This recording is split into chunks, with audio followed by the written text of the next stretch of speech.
States of America, a beautiful, patriotic country filled with many, many astonishing monuments and statues that attest to the many different people that flock to this country. It originated from the Indians who migrated during the Ice Age from Asia across a land bridge that was formed to the continent of North America. They set up civilizations there and thrived for many, many years.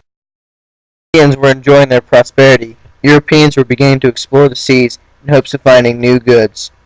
Soon, fleets from every country scattered the globe, and one lucky explorer, Christopher Columbus, found the Indians and their gold. Upon the discovery of gold, many Spanish men, known as conquistadors, flocked to America in hopes of becoming rich. The English, in hopes of finding gold, set up the colony of Jamestown, and soon peasants who were unhappy with their religious treatment set sail on the Mayflower in hopes of finding a new land of freedom. They landed in the Massachusetts Bay Colony in what is now known as Plymouth Rock, and they were enjoying prosperity until the French and Indian War fought in their land caused the British to start to tax them.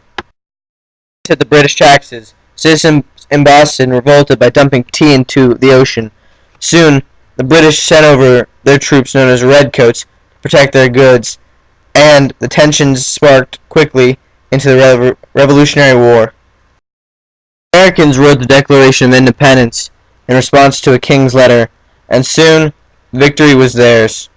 This set up the original 13 colonies of the United States of America, and they were drafted together under the Articles of Confederation. While it was a good document and it brought the people together, the Constitution that followed really united the country as a whole and gave America its was elected as the nation's first president, and he did a great job of establishing the country as a powerful nation. Thomas Jefferson, the next president, however, was much more for states' rights and preached an agrarian economy. Many farmers in the United States were happy with his presidency, and with the invention of the cotton gin, farming was never more prosperous. Technology. Farmers needed slaves to help them, and land soon became an issue. In 1803, Thomas Jefferson purchased Louisiana Territory from France, doubling the country's size. The issue of slavery in the western states soon occurred, and the Missouri Compromise and Compromise of 1850 were written to stop these arguments. Southern states, however, were not satisfied with the Northerners' response and decided to secede from the Northern states and form the Confederacy. The Civil War ensued, pitting brother against brother. Abraham Lincoln, the president, made a bold move when he gave the Emancipation Proclamation, which freed all the slaves.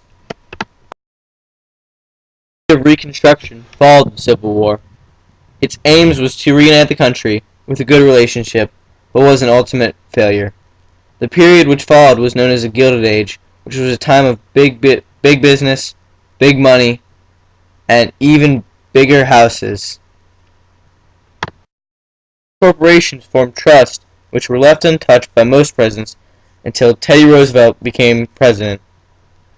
He sided with labor unions and was widely known as an authoritative figure, and he was a well-known trustbuster. Tensions in Europe and many alliances brought countries into a huge war. This war became known as the Great War, and the amount of bloodshed was much higher than in any previous war. After the war, the decade of the 1920s was a huge shift in social changes as the younger generation threw away many traditional social aspects. The 1930s was a period of worldwide depressions, and while the breadlines grew longer, another war was brewing in Europe. In the 1940s, the Second World War in only 20 years began, and just like the first one, the amount of bloodshed and life loss was unimaginable. After the war, the United States and Russia, the world's superpowers, began a period of tension known as the Cold War. In Rome, the Civil Rights Movement was underway, led by Martin Luther King Jr. Another protest that was taking place at home was the student protests against the Vietnam War.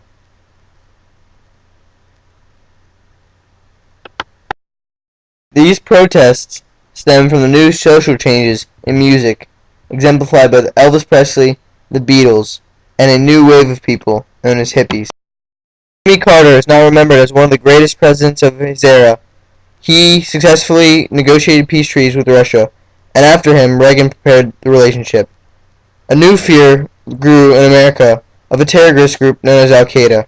On the morning of September 11, 2001, this terrorist group hijacked planes and flew them into the American World Trade Centers.